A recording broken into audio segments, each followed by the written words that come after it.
여러분 안녕하세요. 해상운송론 제14강 컨테이너 운송 네 번째 강의를 시작하도록 하겠습니다. 이번 시간에는 컨테이너 운송에 대한 마지막 시간으로서 컨테이너 화물 운송 실무 중에서 수입 화물 운송 실무 절차와 컨테이너 화물의 운임에 대해서 알아보도록 하겠습니다. 수입 화물 운송 실무에 있어서는 수입 컨테이너 화물 운송 처리 절차에 대해서 먼저 알아보겠는데요. 크게 개요를 먼저 알아보시면 이렇습니다. 크게 7개의 단계로 운송 절차가 이루어지는데요. 선적정보 입수, 선화증권 원본 입수, 선박 입항 및 하선, 화물의 장치 및 보세 운송, 수입 통관 절차, 화물 인도 지시서 수령 및 화물 수령, 빈 컨테이너 반송, 이런 순서로 이루어진다고 보겠습니다. 먼저 선적 정보 입수입니다. 수입국 선사는 수출국 선사로부터 컨테이너 선적 목록, 선화증권 목록, 선박 출항 보고서 접수를 하게 되고요. 선화증권 원본을 입수하는 단계에서는 신용장 방식의 경우에는 수입업자는 수입대금을 신용장 개설은행에 완납하고 선화증권 원본 등 선적 서류를 입수하게 됩니다. 다음 화물 도착 통지인데요. 화주는 해당 선박이 도착하기 전에 도착 화물을 인수하기 위해서 선사로부터 도착 통지서를 수령하게 됩니다. 네 번째, 선박 입항 및 하선 절차에 있어서는 선사는 선박 입항 24시간 전에 입항 보고서, 적합 목록 등을 세관에 제출하게 되고요. 수입 화물을 부두에서 직반출하는 경우에는 해당 선박 입항 전에 선사 또는 운송 주선인에게 해당 화물을 부두 내에 하선하거나 본선에서 차상 반출하도록 부두 하선 요청을 하게 됩니다. 다음은 화물의 장치 및 보세 운송에 대해서 알아보면요. 하익업자는 적합 목록 하선 신고서에 따라서 하선 신고일로부터 7일 이내에 하선 장소에 물품을 반입하게 되고요. 하선 장소에 반입된 컨테이너 수입 물품은 10일이 경과되면 물품을 수출입 화물 집하소 또는 다른 보세구역에 반입하게 됩니다. 다른 보세구역으로 반입하기 곤란한 컨테이너 수입 물품인 경우에는 20일 범위 내에 세관장에게 장치기간 연장을 신청하게 됩니다. 다음 수입 통관 절차에 대해서 알아보면요. 구분을 크게 이제 신고 시기, 신고 대상 제한, 신고 세관, 검사 대상 통보 시기, 검사 생략 물품 신고 수리 시기, 검사 대상 물품의 신고 수리 시기로 나누어서 출항 전 신고, 입항 전 신고, 보세구역 도착 전 신고, 보세구역 장치 후 신고, 이렇게 구분해서 알아보겠습니다. 먼저 출항 전 신고는 선박 출항 전 또는 항공기 출항 전에 신고를 하게 되고요. 신고 대상 제한에 대해서는 항공기로 수입되는 물품의 경우에는 일본, 대만, 홍콩, 중국으로부터 선박으로 수입되는 물품과 또 컨테이너 화물은 FCL인 경우에 한해서 신고 대상을 제한하게 됩니다. 다음 이제 입항 예정지 세관에서 신고를 하게 되고 검사 대상 통보 시기는 출항 후, 또 검사 생략 물품의 신고 수리 시기는 적합 목록 제출 후, 검사 대상 물품의 신고 수리 시기는 검사 후가 되겠습니다. 다음 입항 전 신고는 선박이나 항공기 출항 후 입항 보고 전에 신고를 하게 되고요. 컨테이너 화물은 FCL인 경우에 한해서 신고 대상을 제한하게 됩니다. 또 신고 세관은 입항 예정지 세관이 되겠고요. 검사 대상 통보 시기는 수입 신고일, 검사 생략 물품의 신고 수리 시기는 적합 목록 제출 후, 검사 대상 물품의 신고 수리 시기는 검사 후가 되겠습니다. 다음 보세구역 도착 전 신고는 입항 후 당해 물품이 반입될 보세구역에 도착 전에 신고하게 되고요. 신고 대상 제한은 없습니다. 신고 세관은 입항지 또는 보세구역 관할 세관이 되겠고요. 검사 대상 통보 시기는 수입 신고일, 검사 생략 물품의 신고 수리 시기는 보세구역 도착일, 검사 대상 물품의 신고 수리 시기는 검사 후가 되겠습니다. 다음 보세구역 장치 후 신고에 대해서 알아보면요. 신고 시기는 당해 물품이 보세구역에 장치된 후가 되겠고요. 신고 대상 제한은 없습니다. 신고 세관은 보세구역 관할 세관, 검사 대상 통보 시기는 수입 신고일, 검사 생략 물품의 신고 수리 시기는 수입 신고일, 검사 대상 물품의 신고 수리 시기는 검사 후가 되겠습니다. 다음으로 화물 인도 지휘서 수령 및 화물 수령에 대해서 알아보면요. 수화인은 개설은행으로부터 입수한 선화증권 원본을 선사에 제출하고 화물 인도 지휘서를 수령하여 다시 선사에 제출하고 화물을 수령하게 됩니다. 다음은 빈 컨테이너의 반송에 대해서 알아보면요. 원칙적으로는 컨테이너를 수령했던 ODCY로 반환하게 되는데 예외적으로 선사가 지정한 ICD에 반환할 수도 있습니다. 이 수입 화물의 운송 시 처리 주체별 업무 내용에 대해서 알아보면요. 화주는 LC 개설, 선적 서류 입수, 부두 하선 요청, 보세 운송 신고, 수입 통관, 화물 인출 이러한 업무를 하게 되고요. 선사는 선박 입항 업무, 선적 서류 접수, 적합 목록 제출, 하선 신고서 제출, 화물 양육, 화물 인도 이러한 업무를 하게 됩니다. 또 운송 주선인은 선적 통지, 도착 통지, 혼재 적합 목록 작성 및 선사 제출, 선적 서류 입수, 화물 인출 이러한 작업을 하게 되고요. 다음 하역회사는 적합 목록 접수, 하선 신고서 접수, 화물 반입 및 장치, 수입 통관, 화물 반출, 내륙 수송 업무를 하게 됩니다. 다음 터미널에서는 본선 입항 계획, 본선 양화 계획, 게이트 반출 업무를 하게 됩니다. 이것을 그 수입 화물 처리 절차를 그림으로 보시면요. 그 선박회사를 출발지 선박회사에서 선적 통지를 하면은 선박회사에서는 두 가지 관리로 수하인에게 화물 도착 통지를 하게 되면 수하인은 화물 배정 요청을 하게 됩니다.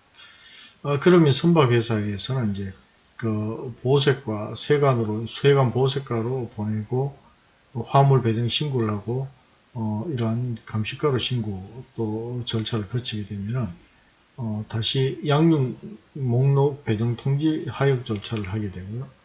선박회사에서 하역회사로 이것을 이제 통지를 하고 부두의 하역 작업이 이제 이루어지게 됩니다.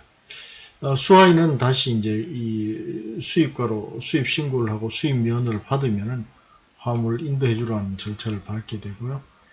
이 보색과를 통해서 도로 운송을 하게 되면은 ODCY CFS를 통해서 보세 운송을 해서 출고를 하게 됩니다. 다시 또 입고 통관 출고 도로 운송을 통해서 수하인에게 가게 되는 이런 이제 세 갈래로 움직이게 됩니다.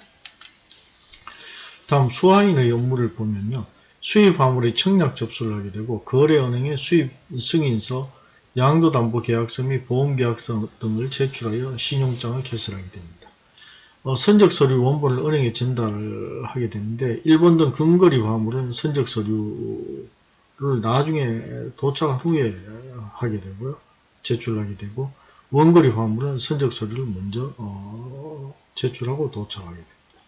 수입 통관과 물품 인출을 위해서 수하인이 해당 내륙 운송업체의 선화증권, 상업송장, 포장 명세서 및 수입 승인서, 세관용 수입 승인서 등을 제출하게 되고요. 내륙 운송업체는 관세사 등을 통해서 수입 통관을 대행하고 CY 등에서 물품을 인출하여 수하인에게 인도하게 됩니다. 다음은 선주의 입장에서는 수입국 선사가 수출국 선사로부터 선적 서류, 선적 정보를 입수하게 되는데 여기에는 선적 목록, 선화증권 목록, 선박 출항보고서 등을 텔렉스, 메일, 팩스 등으로 접수하게 됩니다. 선화증권 사본, 적합 목록, 위험화물 목록, 식물화물 목록, 최종 본선 적부도, 컨테이너 적부도, 컨테이너 번호 목록 등을 접수하여 화주 및 CYCFS에 전달하게 됩니다. 또 세관의 적합 목록을 신고하게 되고 수입 화물 배정 목록을 작성해서 제출하는데 여기에는 수입국 선사는 보세 운송 ODCY 특허 보세구역, 자가장치 CFS 등의 인도 형태별로 수입 화물 배정 목록을 작성해서 세관에 제출을 확인하게 됩니다. 운송 요청서를 작성하여 운송 관련 부서에 전달하면서 직반출, 컨테이너, 벌크, 특수 컨테이너 등에 대한 정보를 제공하게 되고요. TOC에 반출계를 제시하여 해당 컨테이너 화물을 반출하며 이때 일정한 무료 장치 기간을 경과한 경우에는 컨테이너 장치료를 부과하게 됩니다. 다음 반출 컨테이너 화물을 ODCY에 반입시키며 이 1일 CY 반입 컨테이너 및 화주별 컨테이너 화물 목록을 작성하게 됩니다. 1일 컨테이너 화물 인도 계획을 수립하고 CY 내 컨테이너 체화 현황을 체크하고요. 화주의 요청으로 해당 컨테이너 화물을 반출하며 비용을 정산하여 청구하게 됩니다. 다음은 운송주선인에 대해서 알아보겠습니다. 선적서류 송부서, 혼재선화증권 사본, 통합선화증권 원본 및 사본, 상업송장, 포장명세서, 컨테이너 내 적부도, 적하목록 및 정산서 등의 선적서류를 다음 순서로 입수하게 됩니다. 이 순서는 화주에게 화물 도착 통지를 하고 배정 적합 목록을 작성해서 선사에 제출하며 수입신고 및 통관, 화물 양육 입고 운송, 화물 인출 이러한 순서로 이루어지겠습니다. 다음은 내륙 운송업체 입장에서 보면요. 이 배정 적합 목록의 접수 또는 작성이 이루어지면은 화물의 반입 및 장치, 수입 통관, 화물 반출, 화물 인출의 순으로 작업이 이루어집니다. 이때 이제 FCL 화물의 경우에는 터미널에서 보세 운송으로 내륙 직반출 운송을 하게 되는데 이것을 내장 물품 부두 보세 운송이라고 합니다. 운송과 또 터미널 통관 후 내륙 직반출 운송을 하게 됩니다. 이것은 컨테이너 내장 물품 부두 통관이라고 하는데 이러한 이제 경로로 이루어지게 되고요. 다음은 터미널 양육 보세 운송 및 타소장치 허가, 철도 이용 보세 운송, 부산진역 경유 의왕 ICD 도착, 열차 하차, 일시장치, 트럭 상차, 화주 운전 도착, 수입 통관, 컨테이너 내장 물품 인출, 빈 컨테이너 반환의 순으로 이루어집니다. 또 다른 경로로는 터미널 양육, 게이트 반출, ODCY 반입, 장치, 수입 통관, 화주의 화물 반출, 화주 운전 운송 이러한 순도 있고요. 다른 경로는 터미널 양육, 게이트 반출, ODCY 반입, 보세 운송 및 타소장치 허가, 도로 보세 운송, 화주 운전 수입 통관, 내장 물품 인출, 빈 컨테이너 반환 이러한 순서도 있습니다. 다음은 LCL 화물의 각종 처리 절차에 대해서 알아보면요. TOC 통관의 경우에는 터미널 양육, 셔틀 운송, CFS 입고, 반입 신고, 수입 통관 및 수입 면장 발행, 화주별 또는 선화증권별 컨테이너 내장 물품 인출, 필요시 검수 검량 감정, 화주 반출 이러한 절차가 있고요. ODC와 CFS 통관의 경우에는 터미널 양육, 게이트 반출, 셔틀 운송, ODCY 반입, 게이트 기록부 작성, CFS 반입, 수입 통관 및 수입 면장 발행, 컨테이너 내장 물품 인출, 검수 검량 감정, 화주의 화물 반출 이러한 순서로 이루어집니다. 다음 전기 내륙 운송 서비스의 경우에는 전기선사의 경우 서울, 부산 간 도로 운송을 매일 정기적 반복적으로 실시해서 서울에서 출발한 차량과 부산에서 출발한 차량이 추풍령에서 만나 컨테이너만을 교환하는 서비스를 실시하게 됩니다. 다음은 ODCY의 업무에 대해서 알아보겠습니다. 먼저 ODCY의 처리 절차를 보면 본선 양육, 창고 배정, ODCY 반입, 반입 확인, 수입 신고 및 통관, 수입 면허 확인, 선사로부터 화물 인도 지시서 수령, 화물 인도 지시서와 수입 면장 확인, 화주에게 보관료와 작업료 청구, 화물 출고의 순으로 이루어집니다. 다음은 ODC와 CFS의 처리 절차에 대해서 알아보면요. 이 하역 회사는 배정 적합 목록을 세관에 제출하여 양육 예정 컨테이너 화물의 보세 운송 여부, 일반 창고 입고 여부 등을 확인받아서 이를 토대로 수입 컨테이너 화물에 대한 처리 계획을 수립하게 됩니다. 선박이 입항하면 화역회사는 수입 화물 송장과 선사로부터 받은 인바운드 컨테이너 넘버 리스트를 토대로 해서 선사와 세관원과 함께 서류상의 화물과 실제 도착 화물의 일치를 확인한 뒤에 협정서를 작성해서 날인하게 됩니다. 컨테이너 화물을 ODCY로 이송하고 CY 게이트는 서류상의 컨테이너 봉인번호와 타임이 실제의 것과 동일한지를 체크한 후에 게이트 기록부를 작성하고 CY에 장치되면 세관에 통지하게 됩니다. CFS 담당자는 이미 작성된 배정 적합 목록을 통해서 화물 및 작업 사항을 확인하며 CFS 창고로 컨테이너를 이송하게 됩니다. 다음 CFS 입고가 완료되면 입고 확인서 작성 후에 세관 통지 및 반입계를 작성하고 컨테이너의 봉인을 제거한 후 배정 적합 목록에 기재된 선화증권 번호를 확인한 후에 화물을 인출하게 됩니다. 빈 컨테이너는 CFS에서 CY로 인도하게 되고 CY 담당자는 컨테이너 기기의 이상 유무를 검사하게 됩니다. 화주는 화물 인도 지시서를 선사로부터 받아서 수입 면적과 함께 CFS에 제출하고 화물 보관료, 하역료, 입출고료 및 화재 보험료 등의 비용을 지출하게 됩니다. 다음 화물 반출 허가서를 발행받아서 화물을 반출하게 됩니다. 다음 수입 화물의 처리 절차에 대해서 알아보겠습니다. 수입 화물 처리에는 수입 통관, 수입 물품 하선 작업 신고, 수입 물품 보세 운송 도착 보고, 다음 보세 양육 작업 일지 작성 및 협정, 수입 컨테이너 목록 신고 등의 절차가 이루어집니다. 이러한 절차에 있어서 수입 물품의 하선 작업 신고는 관련 부서에서 인바운드 리스트를 접수하고 관할지 세관에서 신고 및 승인을 득하게 됩니다. 다음 양육 작업 일지를 작성하고 협정을 체결하게 되는데요. 본선 검수, 관할지 세관의 협의가 있고요. 협정을 작성하면 수입 컨테이너 목록 신고서를 작성해서 반입 CY에 송부를 하면 관할지 세관으로 가게 됩니다. 이것을 전산 입력을 하게 되고요. 반입 CY에서는 수입 물품 보세 운송 도착 보고를 하게 되고 운전기사가 이것을 보내면 관할지 세관과 이것을 신고하게 됩니다. 이러한 절차로 크게 이루어지는데요. 지게 되고요.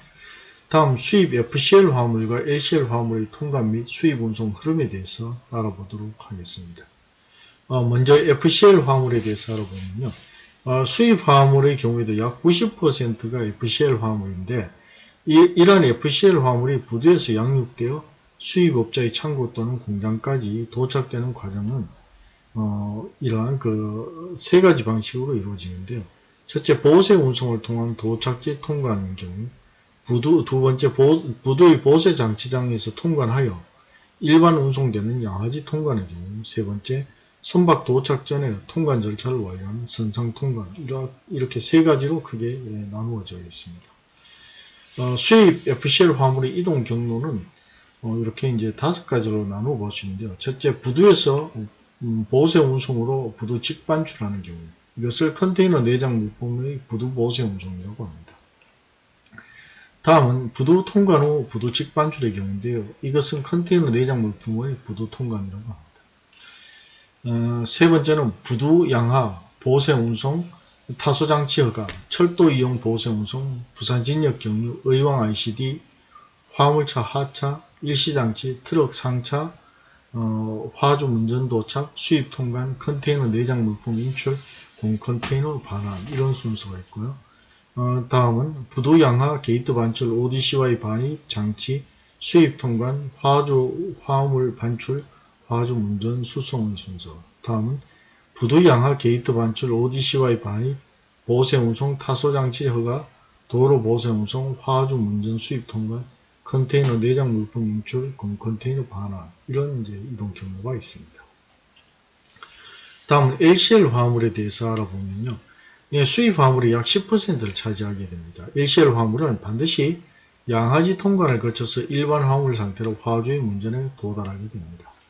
수입 LCL 화물의 이동 경로는 첫째, 부두 통관의 경우와 두 번째, ODCY 통관의 경우로 나누어 볼 수 있는데요. 부두 통관은 컨테이너 양화, 군내 이송, CFS 입고, 반입 신고, 수입 통관, 화주별 또는 선화증권별 컨테이너 내장 물품 인출, 필요시 검수, 검령, 감정, 화주의 화물 반출로 이루어집니다. 또 ODCY 통관의 경우에는 컨테이너 터미널 양하, 터미널 게이트 반출, 셔틀 운송, ODCY 반입, 게이트 로그 작성, CFS 반입, 수입 통관, 컨테이너 내장 물품 인출, 필요시 검수, 검령, 감정, 화주의 화물 반출의 순으로 이루어집니다. 다음은 컨테이너 화물의 운임에 대해서 알아보도록 하겠습니다. 이 컨테이너 화물의 운임에 대해서는 컨테이너 화물에 적용되는 운임 요율과 내륙 컨테이너 화물의 운임률 특혜 제공 방식으로 나누어서 우리가 공부를 해보겠는데요. 이 컨테이너 화물에 적용되는 요율도 역시 전기선 운임 요율에 적용되는 것과 이렇게 중복되는 경우도 있는데요. 이 중에서 컨테이너 화물에 적용되는 이제 특화된 요율에 대해서만 별도로 우리가 알아보도록 하겠습니다. 먼저 컨테이너 화물에 적용되는 요율에 대해서 알아보면요. 최저 이용 요율, 그 다음 최대 이용 요율, 품목별 무차별 운임 요율, 또 상자당 운임률, 기간 물량 운임률, 이렇게 이제 5가지로 구분해 볼 수 있는데요. 컨테이너 최저 이용을 기준으로 요율을 정하는 경우에는 먼저 부적분 운임과 최저 상자 운임률로 이렇게 구분이 될 수 있겠습니다.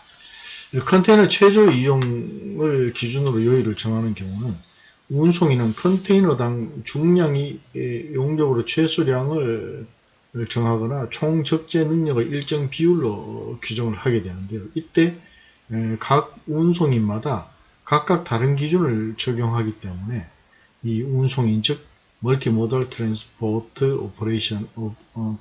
오퍼레이터는 최저 이용 요율보다 낮은 운임으로 합의하지 않으면 손해가 발생하게 됩니다. 이 중에 먼저 부적분 운임 숏폴 프레이트는 중량 혹은 용적을 기준으로 최소 이용치 즉 미니멈 유틸라이제이션에 도달하지 못하였을 때 그 차이만큼 부적분 운임 즉 숏폴 프레이트가 부과가 되는 것인데요. 통상적으로 부적분 운임의 부과 기준은 컨테이너 내장 화물의 운임 중에서 가장 높은 운임이 기준이 된다고 하겠습니다. 다음은 최저 상자 운임률 즉 맥시멈 박스 레이트에 대해서 알아보겠습니다. TEU당 컨테이너 20피트 컨테이너 하나를 1TEU라고 하는데요. TEU당 평균 운임으로 부과해야 할 최소 기준을 설정해 놓고 그것에 미치지 못하면 서차지라는 부가 요금을 부과하는 방식을 최저 상자 운임률이라고 합니다. 다음은 최대 이용 요율에 대해서 알아보겠습니다. 이 화물을 아주 조밀하게 적재해서 컨테이너 적재 능력보다 화물 용적이 많아질 경우에 적용하는 요율 방식이 최대 이용 요율입니다. 단 내장 화물이 단일 품목에 단일 요율이 적용되었다면 동요율을 기준으로 하여 컨테이너 내부 용적으로 부과를 하게 되고요. 이 내장 화물이 단일 품목이 아닐 경우에는 요율이 높은 품목 요율을 기준으로 하여 내부 용적에 의하여 요율이 부과가 되는 방식입니다. 다음은 품목별 무차별 운임률에 대해서 알아보도록 하겠습니다. 이 모든 품목에 동일하게 부과하는 요율 방식이라고 설명을 할 수 있겠는데요. 비동맹 선사, 즉 해운동맹에 가입되지 않은 선사에서 많이 이용되기는 하는데 품목에 따라서 달리 정하는 경우도 있다고 합니다. 예를 들어서 와인에 대한 요율과 생수에 대한 요율을 그 화물의 운임 부담 능력을 감안해서 달리 정하기로 하는 이런 것을 품목별 무차별 운임률이라 이렇게 설명을 할 수가 있겠습니다. 다음은 상자당 박스 레이트, 즉 상자당 운임률인데요. 이 비동맹 선사, 즉 해운동맹에 가입되지 않은 선사에서 이용되기 시작해서 지금은 동맹에서도 이용을 하고 있는데요. 운임 부과 단위가 톤 기준에서 박스 단위, 즉 박스 레이트로 변경되어서 부과되는 요율 방식입니다. 이 화주에게 유리한 서비스를 제공하기 위하여 만들어진 것이고 운송 원가에 근거한 요율 부과 방식이라고 볼 수가 있겠습니다. 최근에는 해운동맹에서도 이 요율을 이용하고 있다고 합니다. 다음은 기간 물량별 운임률에 대해서 알아보겠습니다. 이 일정 기간과 물량을 기준으로 화주에게 유리한 운임률을 제공하는 제도인데요. 이 일정 품목에 한정하거나 품목별 무차별 운임률을 즉 FAK를 기준으로 하게 됩니다. 화물량의 기준은 FTU나 지불된 운임으로 하며 적용기간은 계약에 따라서 상이하다고 합니다. 다음은 대화주 우대 계약인데요. 화주는 일정한 대규모 컨테이너 화물을 일정 기간 제공할 것을 직접 또는 화주협회를 통해서 약속을 하게 되고 해운동맹 또는 선사는 저렴한 운임률뿐만 아니라 일정한 선복, 운송기간 등의 제공을 약속하는 계약입니다. 이게 이제 장기적으로 대량 화물을 제공하게 되는 화주의 경우에는 좀 낮은 운임으로 운송을 하게 되는 반면 운송인 입장에서는 이러한 화주를 유치하기 위해서 일정한 기간 동안 저렴한 운임과 일정한 선복을 항상 공간을 제공하게 되고요. 운송도 일정 기간 동안 이 사람 화물을 우선해서 운송해 주기로 약속하는 이러한 계약을 대화주, 화물을 많이 가지고 있는 화주에 대해서 우대하는 계약이다 해서 대화주 우대 계약이라고 합니다. 이러한 경우에는 이제 기간 분량별 운임률과 대화주 우대 계약은 유사점도 있고 차이점도 있는데요. 우선 운임률에 있어서 기간 분량별 운임률은 FMC에 제출된 타리프로 공표를 하게 되고 동일한 화주에게 동일한 운임률을 제공하게 됩니다. 이때 독자 행동권의 행사가 가능하고요. 이 위반 시에는 그 행정벌칙의 벌금의 규제 대상이고 해운법상 운임 고시 제도의 그 어떤 규제의 범위에 속해 있습니다. 이 대화주 우대 계약의 경우에는 운임율표에 포함되지 않으므로 FMC의 타리프에 포함하여 제출할 필요가 없습니다. 이게 이제 중요한데요. 다만 이제 대화주 우대 계약의 필수 조건은 운임율표의 형식으로 FMC에 제출하여 일반인이 열람 가능해야 됩니다. 다음은 이제 독자 행동권 행사 제한이 가능하고요. 그 법원 판결의 경우가 아니고는 별도의 제재는 없습니다. 이게 타리프에 포함 제출을 하지 않기 때문인데요. 계약에 의한 운임률로 행정법규의 운임고시 제도는 아니기 때문입니다. 다음은 로열티 계약과 대화주 우대 계약도 유사점과 차이점이 있는데요. 로열티 계약은 화주의 전체 화물을 대상으로 하고 해운동맹이 서비스하는 모든 장소와 항구에 해당이 됩니다. 서비스 기간은 다음 요금 인상 시까지로 한정하게 되고 전반적인 화물 모두에 적용이 될 수가 있습니다. 반면 대화주 우대 계약은 최소 화물량을 합의하게 되고 특정 지역에 한정하고 합의 기간이 설정이 됩니다. 계약에 정한 특정 사항을 충족하는 화물에 서비스를 하게 됩니다. 자, 다음은 내륙 컨테이너 화물의 운임률 특혜 제공 방식에 대해서 알아보겠습니다. 이러한 것은요, 운송 원가를 줄이기 위해서 많은 선사가 모든 항구에 다 기항하지 않고 큰 항구에만 기항하고 나머지 지역에 있는 화물은 내륙 운송이나 철도 운송을 통해서 이 큰 항구로 이동하게 합니다.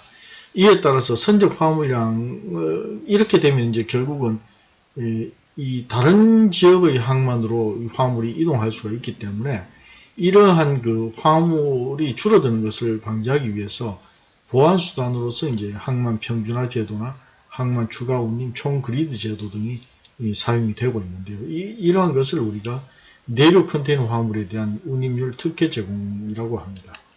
먼저 항만 평준화 제도는 제레 화물선 시절에 스페인의 발렌치아, 알리칸테나 카르타제나에서 미국 동부 해안으로 벌크 화물을 운송할 때 운송을 해왔는데요. 컨테이너 전기 운송이 시작되면서 발렌치아를 주기항지로 하고 알리칸테나 카르타제나 근처의 화물에 대해서는 여기서 내륙으로 이제 운송해서 발렌치아로 오는 경우에 알리칸테 또는 카리제나의 운임만 부과하고 발렌치아에서 화물을 선적하는 이러한 것을 항만 평준화 제도라고 합니다. 다음 항만 추가 운임 제도는 북대에서 향해서 컨테이너선이 출발할 때 해운동맹이 피더선을 사용해야 하는 보르도만의 기항을 중단하고 편리한 르아브르를 주 기항지로 하게 되는데 이때 보르도만 지역의 화물에 대해서 르아브르 항까지 정규 철도 운임보다 저렴한 추가 운임을 부과하는 것입니다. 또 총 그리드 제도는 내륙 지역을 여러 개의 소구역으로 구분하고 이 소규모 구역으로부터 가장 가까운 주요 항까지 내륙 운임을 부과하는 방식으로 이때 선사가 임의로 선적항을 정할 수가 있습니다. 그래서 이제 그 내륙에 운송하는 운임을 최소화시키는 이러한 혜택을 주는 것을 얘기한다. 이렇게 설명드릴 수 있겠습니다. 자, 이번 시간 강의는 수입 컨테이너 화물의 운송 절차와 그 컨테이너 운임에 대해서 알아봤는데요. 오늘 공부한 것을 좀 더 이렇게 보완해서 여러분들이 자료를 찾아보시고요. 첫째, 수입 컨테이너 화물 운송 업무 절차에 대해서 토론해 봅시다. 두 번째, 컨테이너 화물 운임 중에서 최저 이용 요율에 대해서 비교 설명해 봅시다. 다음 컨테이너 화물에 적용되는 운임의 종류를 설명해 봅시다. 다음은 내륙 컨테이너 화물의 운임률 특혜 제공 방식을 비교해서 설명해 보고 또 우리가 개발할 수 있는 여러 가지 특혜 제도에 대해서도 토론해 보도록 합시다. 이상으로 오늘 강의를 마치도록 하겠습니다.